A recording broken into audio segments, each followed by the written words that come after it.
উড়িষ্যা উপকূল এবং তৎসংলগ্ন এলাকায় অবস্থানরত নিম্নচাপটি উত্তর পশ্চিম দিকে অগ্রসর হয়ে গতকাল সুস্পষ্ট লঘুচাপে পরিণত হয়।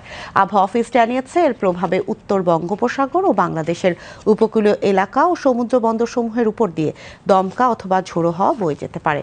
চট্টগ্রাম, কক্সবাজার, মোংলা ও পায়রা সমুদ্র বন্দরসমূহকে ৩ নম্বর স্থানীয় সতর্ক সংকেত, আমি আবার বলছি ৩ নম্বর স্থানীয় সতর্ক সংকেত দেখিয়ে যেতে বলা হয়েছে।